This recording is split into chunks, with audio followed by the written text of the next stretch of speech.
ইয়াদহাকু কলিলান ওয়াল ইয়াবকু কাসীরা, বেশি বেশি হাসো, বেশি বেশি কাঁদো, কম কম হাসো। হে ফেরেশতা মালিক, কি ব্যাপার কি ব্যাপার? তোমাকে বানানোর পর থেকে আজকের এই দিন পর্যন্ত এক সেকেন্ডের জন্য হাসতে দেখি নাই, শুধুমাত্র কান্না, শুধুমাত্র কান্না। কি ব্যাপার কি ব্যাপার? চেহারা অন্ধকার। ও জেনে নাও, আমি মালিকের জবান দিয়ে এক সেকেন্ডের জন্য হাসি আসে না।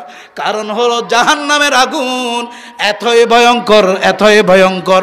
এ দুনিয়ার মানুষ, তোমাদেরকে যখন জাহান্নামের মধ্যে ফেলানো হবে, তোমরা যখন উঠতে চাইবা, তোমাদেরকে বাড়ি দিয়ে নিচের দিকে ফেলানো হবে, নিচের দিকে ফেলানো হবে। এই কঠিন অবস্থা যখন আমি মালিক বুঝতে পেরেছি, ওই কারণে কিয়ামত পর্যন্ত আমি মালিকের জবান দিয়ে হাসি আসে না। হযরতে মালিক আলাইহিস সালাতু ওয়াস সালাম দারওয়ান দাঁড়াই থাকবে। ঈমানদার মুসলমান উম্মতে মুহাম্মদীদেরকেও টেনে হেঁচড়ে নেওয়া হবে। সুবহানাল্লাহ বলেন না?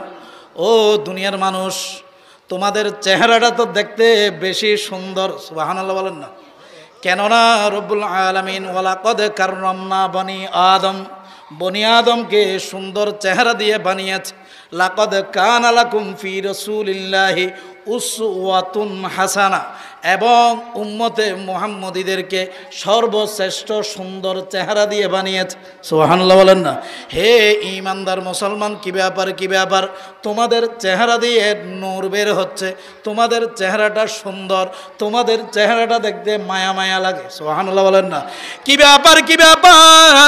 ও ফরাকফালওয়ালা ব্যক্তিরা, কমবক্ত ব্যক্তিরা, কি ব্যাপার কি ব্যাপার? কোন নবীর উম্মত? তুমি দুনিয়ার মধ্যে কোন আমল করেছ?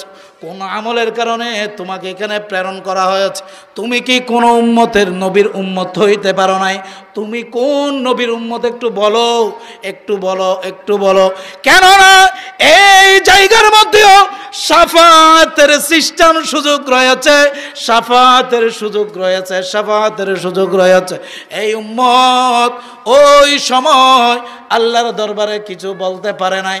এই মালিক নামক ফেরেশতা যখন প্রশ্ন করলো কোন নবীর উম্মত প্রশ্ন করলো, সাথে সাথে এই ফরাকফালওয়ালা গুনাহগার উম্মত বলবে, আমরা কোরআনওয়ালা নবীর উম্মত।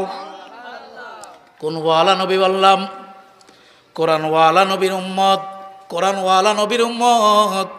কেননা সাহস করে মিডিয়া যারা আছে, কারা?